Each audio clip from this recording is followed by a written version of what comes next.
কেউ কথা রাখেনি, কেউ কথা রাখেনি। আমাদের সম্মানিত উপদেষ্টা মণ্ডলীর সদস্য আসিফ নজরুল স্যার, সম্মানিত স্যার, উনিও কথা রাখেনি, উনিও কথা রাখেনি। সবাই শুধু চেয়ারের জন্য পাগল, কেউ কথা রাখেনি। আসসালামু আলাইকুম সম্মানিত ভিউয়ার্স, আজকে সাত সকালে আপনাদের মাঝে একটি ভিডিও নিয়ে উপস্থিত হলাম।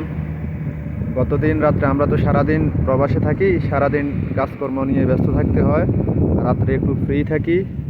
রাত্রে আমাদের বেশ কয়েকজন প্রবাসী ভাইয়ের সাথে বিভিন্ন জায়গায় কথা হলো। সবার একটাই কথা, আমাদের পেনশন কি হবে না? আসলেও তো আমাদের পেনশন কি হবে না? ভাই, আমি কিভাবে বলবো পেনশন হবে কি হবে না? এটা তো আমাদের সম্মানিত আসিফ নজরুল স্যারই বলতে পারবেন।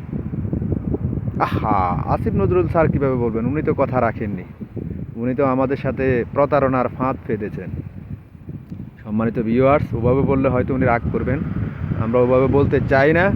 তবে মূল কথা হলো, উনি ক্ষমতায় আসার আগে বিভিন্ন সময় বলতেন, আমরা দেখতাম, শুনতাম। কি বলতেন? যে প্রবাসীদের উপরে জুলুম করা হচ্ছে, এই করা হচ্ছে, ওই করা হচ্ছে, আমরা এই করব, ওই করব। আসলে উনি কি করলেন? আইসা কি একটা লাউঞ্জ চালু করলেন। লাউঞ্জ দিয়ে কি হবে? আরে ভাই, আমার ফ্যাটে ভাত নাই, আমার পকেটে টাকা নাই, আমি লাউঞ্জ দিয়ে কি করব? ওখানে যাইয়া যে খরচ করব, ওই টাকাটা কি আমার কাছে আছে? এটা কি উনি ভাবছেন? ভাবেন নাই। আমাদের এই ধরনের লাউঞ্জ পাউন্সের দরকার নাই। আমাদের দরকার হলো, আমরা 15-20 বছর প্রবাসে থাকার পরে, দেশে যাওয়ার পরে যাতে অন্তত স্বাচ্ছন্দ্যে চলতে পারি, খাইতে পারি। ডাইল ভাত চারটা অন্তত ছেলেমেয়েরা খাওয়াক আর না খাওয়াক, নিজেরা যাতে খাইতে পারি, সেজন্য আমাদের পেনশন ব্যবস্থা করা।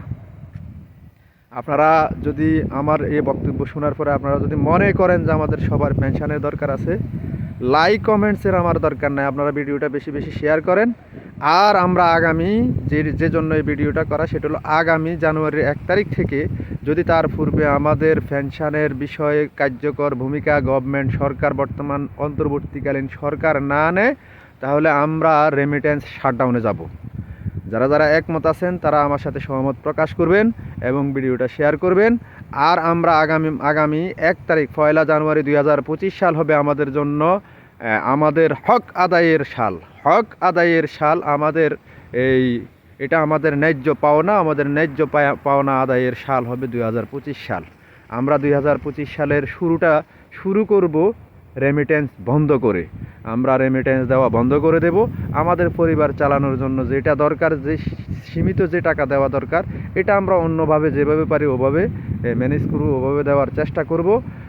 অবশ্যই অবশ্যই সবাই একমত পোষণ করবেন এবং সবাইকে অনুরোধ করব, আগামী মাসের 1 তারিখ অর্থাৎ 2025 সালের 1 তারিখ থেকে 2025 সালের প্রথম মাসের 1 তারিখ থেকে আমরা রেমিটেন্স শাটডাউনে যাব এবং রেমিটেন্স শাটডাউন করে গভর্নমেন্টকে, বর্তমান সরকারকে বুঝিয়ে দিতে চেষ্টা করব যে আমরাও যোদ্ধা। আর এটা আগেও প্রমাণ হয়েছে, আমরা দ্বিতীয়বার প্রমাণ করব। আগে স্বৈরাচার শাসনকে বিদায় করার জন্য আমরা ওইটা করেছি, এখন আমরা আমাদের ন্যায্য পাওনা, ন্যায্য অধিকার আদায়ের জন্য এইটা করব। সবাই ভালো থাকবেন, সুস্থ থাকবেন। আসসালামু আলাইকুম ওয়া রাহমাতুল্লাহি ওয়া বারাকাতুহু।